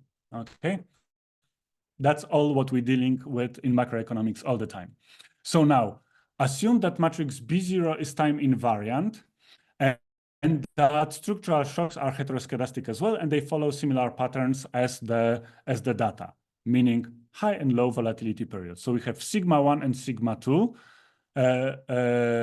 both reduced form as the variances of the structural shocks. So these are just n vectors containing the variances of the structural shocks. Matrix B0 stays time invariant here, okay? So now what we have done is that increasing the number of unknowns very little. We just have like 2 times n more elements. We increase the number of equations by a lot, okay? Which means then that in matrices sigma 1 and sigma 2, we have n squared plus n unique elements. So 2 times what it's in individual matrix. We have still n squared elements in matrix B0, and now we have 2 n vectors sigma 1 and sigma 2. So now heteroscedasticity, only 2 regimes are enough for all the elements of matrix B0 that can be estimated, provided that we restrict these matrices. So usually some kind of a restriction of the sort that the variances oscillate around value 1 is enough. Okay, so they are not freely estimated. So that's what this prior concentrated around value 1 does. Okay. Yeah, so we can estimate now all the elements matrix B0 without imposing restrictions. So that's like the matrix like here. Okay, that's identification through heteroscedasticity. We can generalize that, of course, to, you know, the volatility simply changing, or making B0 time invariant, and making the volatility following like fast-moving process, such as the stochastic volatility of GARCH. GARCH is covered in another package as bsvars. This is bsvars. And it has stochastic volatility because it's so much easier to estimate stochastic volatility in the Bayesian way than the GARCH, which is quite a pain to estimate. Okay, so we can have, so then I would say that if you want to use identification, or I think we should always be estimating heteroscedastic models, because these improvements in the forecasting performance are so huge that we should not use homoscedastic specifications. Also, impulse responses, if you are interested in them, impulse responses can always be presented as the differences between 2 conditional forecasts. Okay, so a model that forecasts well will also have adequate impulse responses. Okay, therefore, so which heteroscedastic model to choose? Well, the one that fits the data best or well. Okay, that's good enough.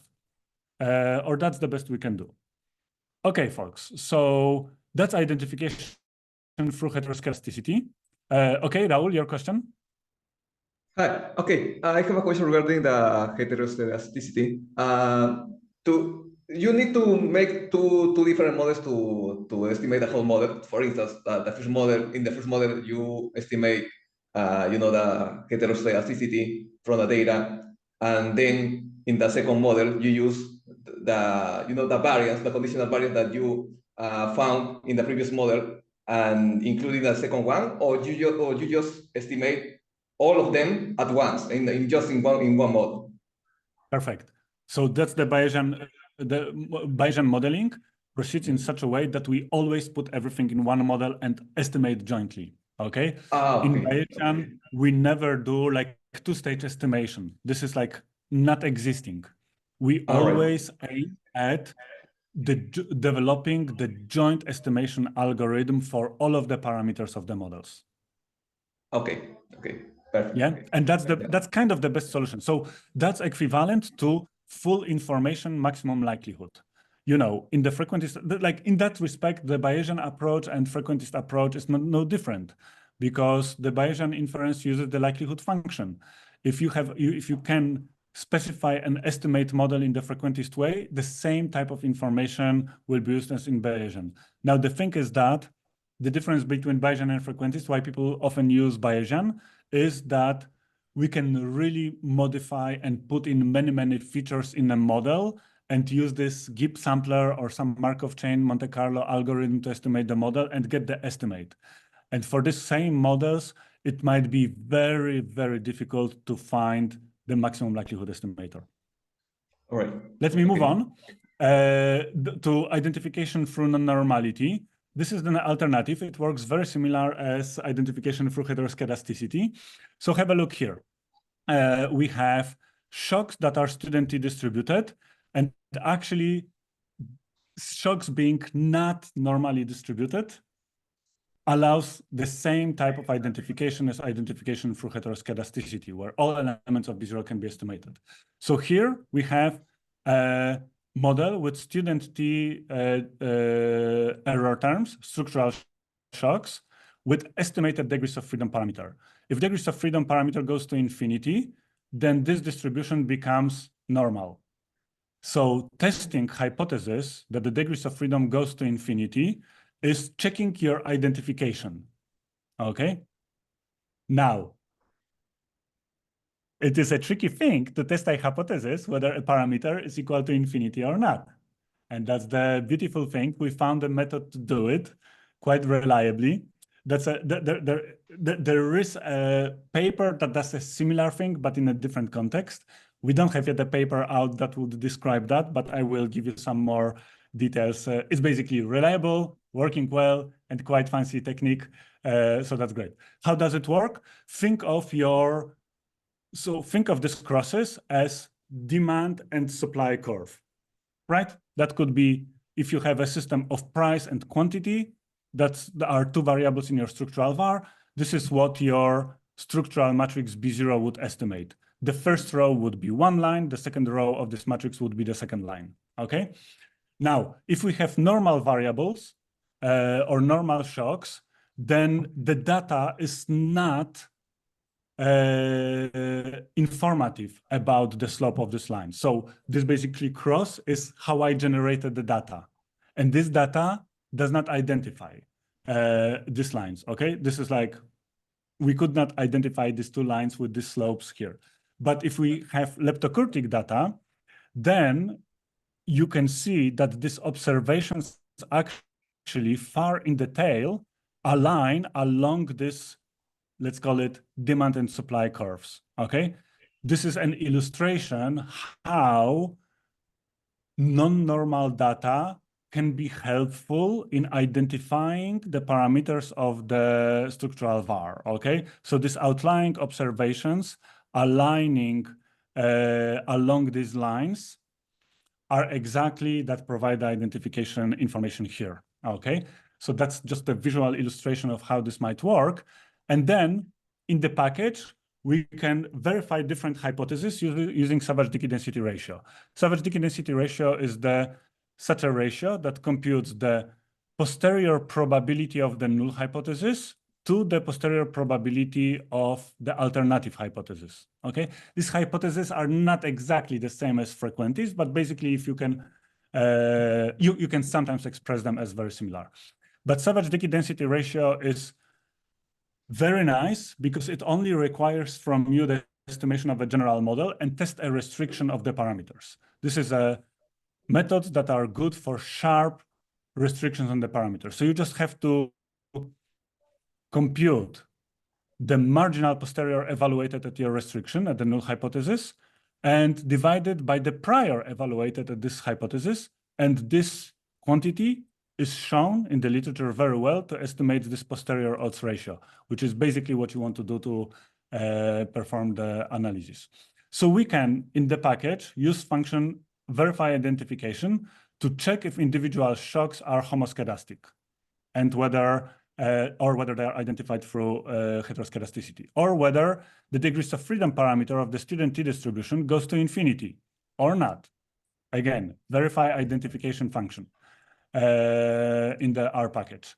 Or we can also test restrictions on the autoregressive matrix using function verify autoregression. So for instance, you could verify grandeur causality in a model, okay?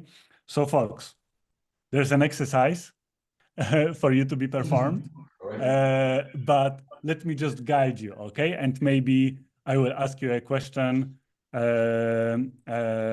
So let me go to RStudio.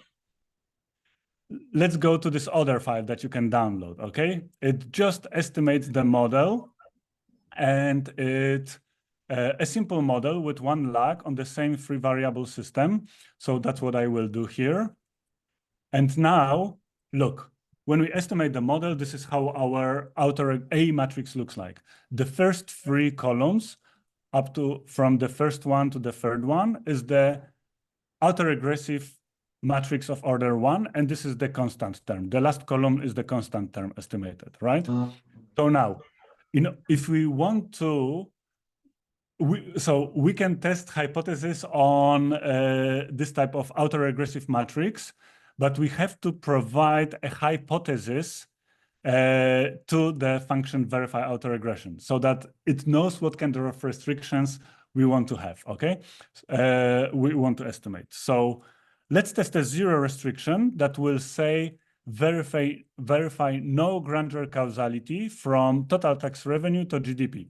So these are the two variables that are in our data. First is the total tax revenue, then government spendings, then GDP, okay? So this is the first equation for total tax revenue.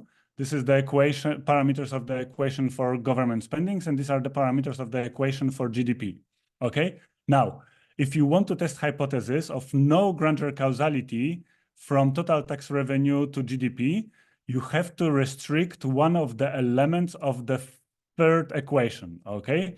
So we generate matrix H0 to reflect this A matrix. Oops. For the moment, it contains NAs, okay? We have to put one restriction out there. So on the third row, which element, where was it? Which element of this matrix, of this row, we should restrict to constrain or set to 0 the effect of total tax revenue on GDP? Can you tell me? You should say the value from 1 to 4. So whether you want to constrain this, this parameter, this, or this one being set to 0.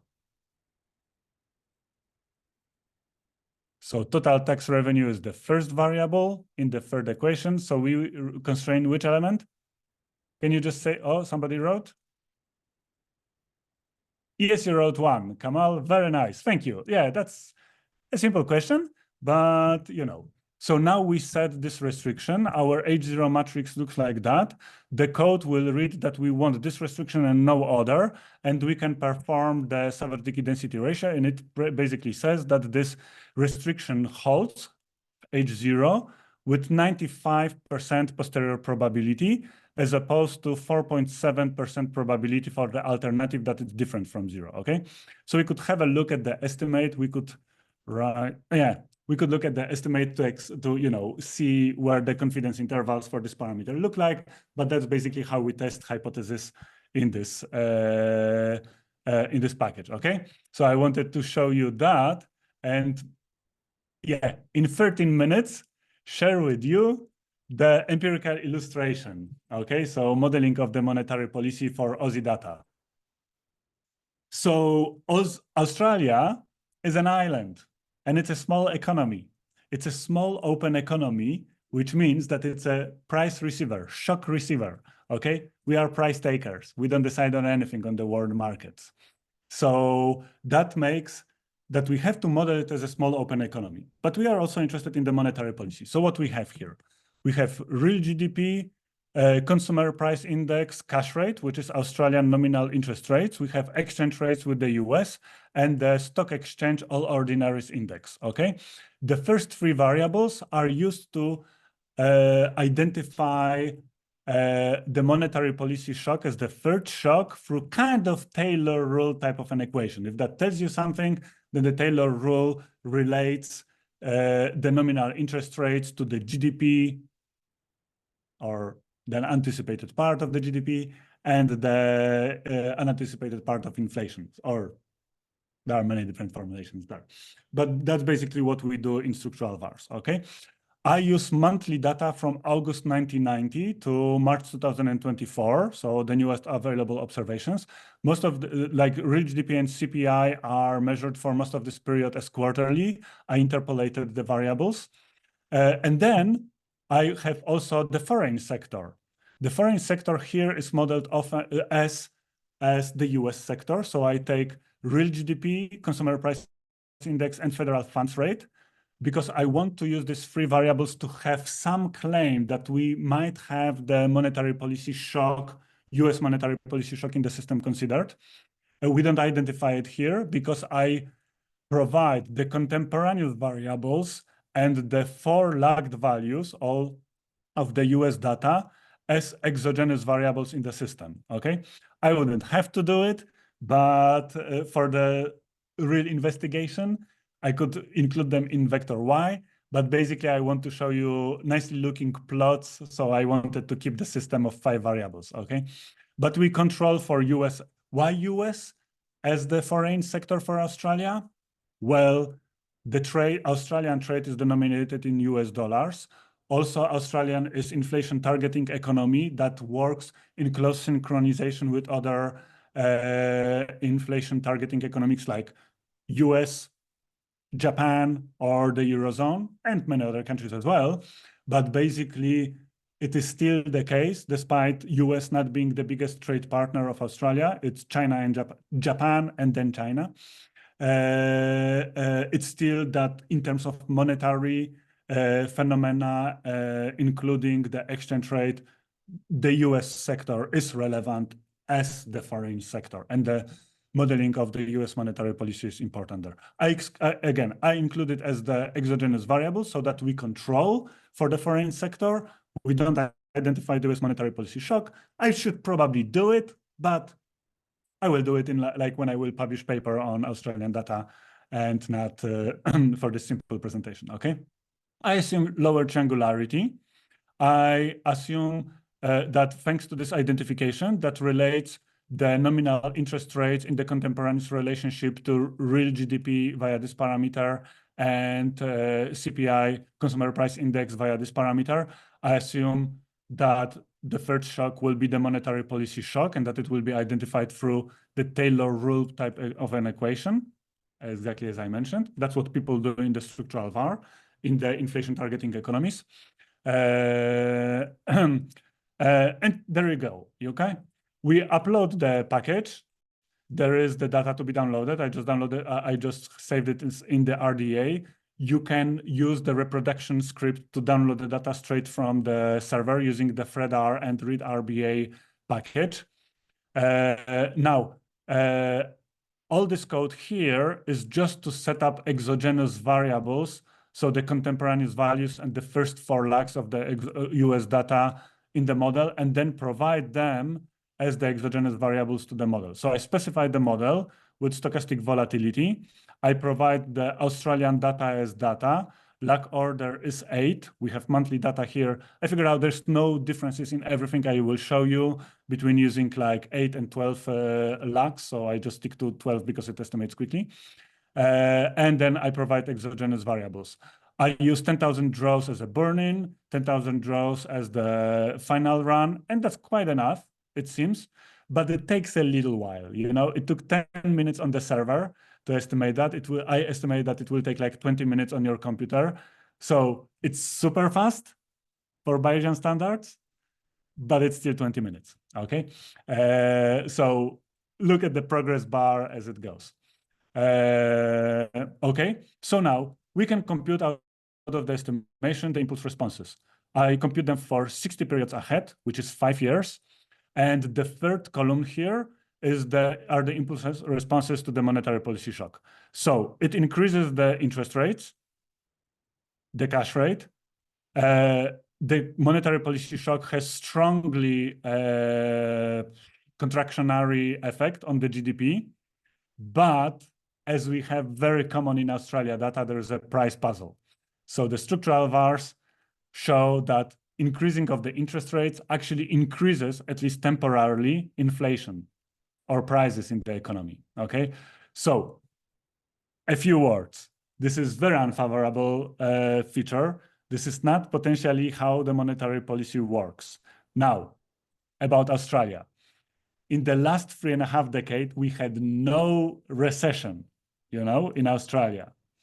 This was a very particular period in the economic history. That's the data that I'm using for the estimation. That was very good for Australia, but that means the identification of the monetary policy shock without the price puzzle, very difficult. And we all struggle here, including people from the matrix. Okay, so Peter is asking what about the lower triangular and how that we show. I will make a discourse in the data. Look, the specify function here works like that if you don't provide any alternative, it sets the model to lower triangularity. You have to do something. So if you go to, can you see my RStudio? Yeah. So if you go to specify bvar, the slides. I cannot see it. You see the slides. Okay, so let me share the desktop.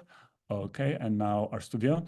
If you go and look for the help file for specify bvar, then you will see there the help file for the specify new. This is how we specify the model. And there is this B argument. B is a matrix that has true or false values. And if you can specify and the elements true mean that these parameters are estimate, false will mean that there are 0 restrictions out there. Okay, so this is how you can modify the identification pattern. I was thinking whether I should provide an example here, and I should probably, but the point is it didn't work with the data well. Okay, so I have to do more work with the data to make this non-triangular specification work. Okay, so side point. We have a price puzzle here, but the thing is that monetary policy shock is strongly contractionary, and and potentially the monetary policy works through other channels, like for instance through that the contraction will do something with the prices or something like that. Forecast error variance decompositions in a beautiful plots. This is how I always imagine plotting forecast error variance decomposition. So here they are. Unfortunately, monetary policy shock, that is this color here, like in the dominant color in the third one, it drives the cash rate, but it does very little, that's this very small color here and here, to GDP or inflation. Also, you can see here that the exchange rate is mostly driven by, that the exchange rate is mostly driven by the exchange rate. But the fifth row shows that the stock market in Australia is basically driven by its own dynamics and the exchange rates, okay? So with that respect, we don't see too many effects of the monetary policy as estimated in this model. Now, we can estimate structural shocks. The third one is the monetary policy shock. So for instance, here in the middle, we can see the cuts implemented during the global financial crisis. And we have here estimated conditional volatility. So this was like a huge volatility for the monetary policy shock during the global financial crisis. Well, in the recent period, we have huge volatility for the GDP during the COVID and quite huge volatility over that period on the inflation as well, or on the prices, including the most up to recent episodes, right? Now, we can verify heteroscedasticity, and you will see that heteroscedasticity has huge support with very high posterior probability for each of the shocks, except for the fourth shock, where the probability is just 50% for heteroscedasticity. But one homoscedastic shock still is identified through heteroscedasticity. If there's just one, then there's like, if you read literature on identification for heteroscedasticity, then that's clear out there. Okay, these are the fitted values, and this is checking whether the foreign sector matters. So I test restrictions on all of the US sector being equal to 0, and the null hypothesis, yep, it's actually supported, but yeah, we should, oh, this is supported actually, so we don't reject it. Oh, that's interesting. Okay, there's a question. Okay, so that was Peter. Okay, so now let's work with very quickly with the t-distributed error terms, where the impulse responses are pretty much exactly the same. I couldn't find any other impulse responses for the structural shocks. I was estimating many different models in many different specifications, and I couldn't find any differences. So for the moment, I find it quite robust. But there are structural shocks that have quite similar feature, although the uncertainty around them changes a little bit. Oh, okay. So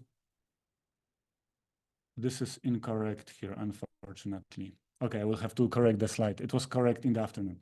So basically, have a look. This is the estimated degrees of freedom parameter that has values lower than 2. Okay, so it's definitely much lower than infinity. That would imply normality. So we have here identification through non-normality for sure. Actually, that low value of the degrees of freedom is problematic from the inferential point of view, but I will skip that. And finally, fitted values. And folks, that's all for today. I just wanted to say that we were talking about the bsvars package today, that the regular logo of which looks like that. But also there is another package, bsvars signs, that is very closely integrated with the package bsvars. That's all for today. I apologize that I took so much time. There were some questions on the way. Daria, I leave it to you to decide whether I can stay, because I'm a host. I could stay and answer all the questions if you wanted, and you could disconnect. And I will just leave the meeting when the questions are over. But also I would understand if you would like to finish now. No, I thank you so much for the participation. Yeah. Yeah, sorry. I mean, it's up to you if you want to stay. I'm happy to stay as well. So depends on whether. Quick questions then. Thank you so much, Daria. So Raul. Okay, Thomas, it was a wonderful presentation. Okay, I admire your job. Okay, you know, there is a lack of bibliography regarding SBAR models. No, there is just, I think, one textbook which cover almost most of models which are currently available. You know, is Lutke, Paul, and Killian. You know, but you know these textbooks, if it's true that some parts are easy to understand, some other parts are really hard to understand. So sometimes it's too verbose and sometimes it's too fast. You know. My question is most obvious. Okay, have you considered to write your own textbook regarding SBAR models? You know, something related with it. And if you are considering to offer a course regarding this topic, you know, for people outside your current university, I don't know. And yeah, the first question would be, I don't know, are you interested to teach a course similar to that you are offering in your university in a foreign university. It's just a hypothetical, scenario. Okay, thank you. Raul, thank you so much for this. So I was thinking of a textbook, but instead of writing a textbook, I decided I will write our packages. Okay. Look, there will be a documentation coming up, and I guess like if you explain everything in the package, it will come up to the online textbook for sure. But give me time. It will not happen. I have to do my research and I have to do my regular work at the university on the side. So I think over the next year, these materials might be more ample and more approachable. If it's the online courses, well, look, it's the matter of time. We can do some things, but not all at once. I'm planning to open a YouTube channel and record some of the presentations, including the presentations to my students about structural vector regressions and so on. I don't know if I will record all the kind of textbook of Lutkepol and Kilian in the form of presentations. That will not happen. You have to read the textbook, but let's do it this way.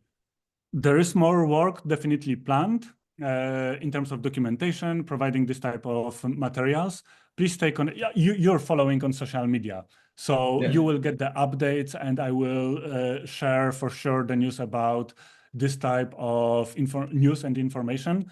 So some of them will be directly addressing your points. Okay, so thank you for encouragement. Thank you for your question. I'm planning to do so, but step by step. Okay, not all at once. Okay, all the best for you. Thank you. Thank you so much. And to you too. Kamal?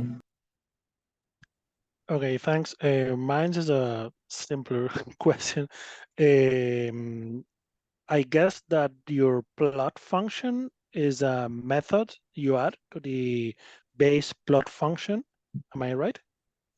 Yes, it's a base plot function. Okay, so no, because I mean, it's a very silly question, but in terms of publications, I see it will be possible to just add the names to each variable because you have variable 1, variable 2, variable 3. So maybe I guess there's an argument where I can add the names. Yep. Am I right?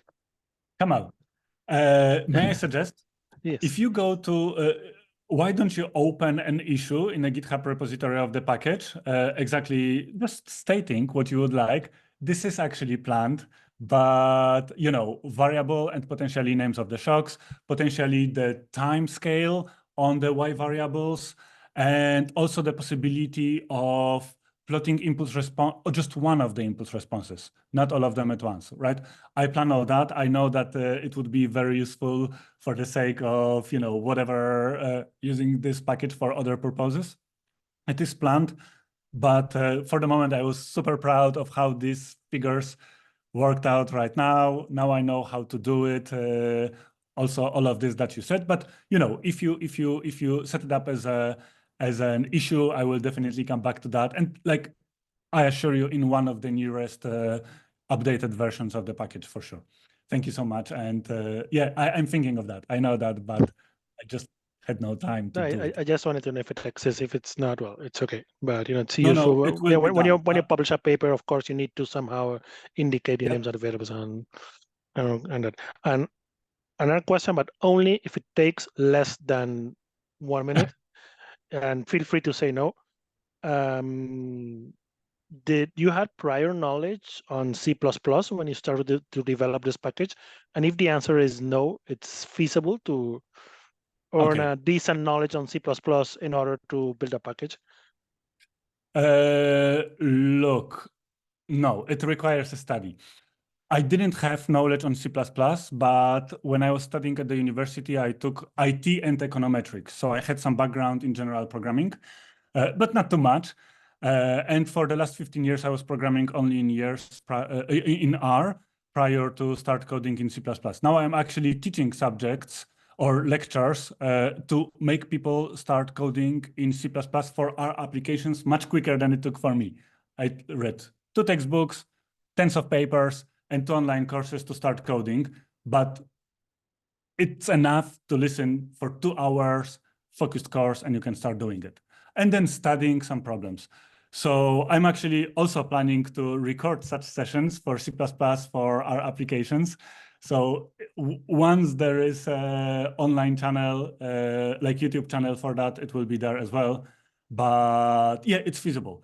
C++ is now using C++ is very simple, like in terms of linking it to R, and C++ code, thanks to the RCPP Armadillo library, for instance, for linear algebra, is as expressive as R code, really. Yeah, okay. So that's my 2-minute answer. Javier? Hi, so very nice package. I'm just, maybe you can pitch again why I should go and use your package. So if I'm indifferent between MATLAB and R, so Giannone and those guys have all their stuff in MATLAB, and I like MATLAB a little bit more than R, but the finance guys, that they generally prefer R. And I think that you have a lot of very frontier research implementations of structural VHRs with identified with heteroscedasticity. So is the idea more that if I need a structural VHR identified through heteroscedasticity, then I go to your package, or otherwise I just go to the beer toolbox of the ECB or some, or use just existing MATLAB toolbox? Cool. Look, I would say the following. Bear is fantastic. You know, there's also lots of things that, you know, macroeconomists from central banks code in MATLAB, and they do it because of the security model of using MATLAB in central banks. That is not anymore that valid argument, but that's basically what established culture a decade or 2 decades ago. So R is kind of an outlier in this world. Look, compare the speeds of computations for the model you want to work with, and probably at some point you will hit the wall that could be somehow resolved by using my packages. So I think that the speed of computations is for sure. Okay. And then I would also add, like, depends on what you want to do with the model. If you want to forecast with structural vars, then, you know, you want heteroscedasticity, and then, you know, then my package would be cutting edge to do that. If you want TVP, my package doesn't have a TVP. I have another package when I have Markov switching for structural matrix. That is a form of a TVP. But that's not yet. Look, I think the selling point is that if you are interested in working with this class of models for your structural analysis, then you will notice that everything else is so much slower than my package. The speed, computational speed is really. But I understand that macroeconomists are very specific with the types of identification and the types of analysis that they want to do. So I take it, you know, like sometimes somebody else's model might be the more appropriate for you to use. But if you are interested in this class, I think this is the world-class software in terms of, you know, like the speed, features, and the implementation. So it's out there, and I encourage you to use it. Because, and also, I would say, if you have more questions, just reach out via email and so on. Like as you go with your working with the package, you know, in a month or 2, just send me an email or open an issue on GitHub. Okay. Yeah. Because heteroscedastic errors take much more time to compute, because other, yeah. Look, the thing is that you can check the Markov switching model in my package. It estimates much faster than the stochastic volatility. But for the moment, I have only Markov switching when all the variances move all at once. Okay. So that makes this model, it didn't work well with my Australian data at all. Like when I use this type of model, I have a working paper for US data. It's a like Sims and Ja specification similar to that. It works much better for US data, but it didn't for Australian data. So I'm working, another model would be like, you know, when every volatility of every shock has a separate Markov process, and Markov processes are faster to estimate, that's for sure. But I would say expect for this update like next year, not this year, okay? Thank you. Thank you. Fellows, in general, if I would say thank you so much for your questions. Thank you so much for attending this workshop. I so appreciate. Look, you are so close to my heart for attending this workshop. This is a big event for me. So feel free to, contact me via any means and ask your questions. I will surely prioritize and try to answer your concerns, questions, or requests as soon as only possible for me. This is a really exciting work with the package and so on, but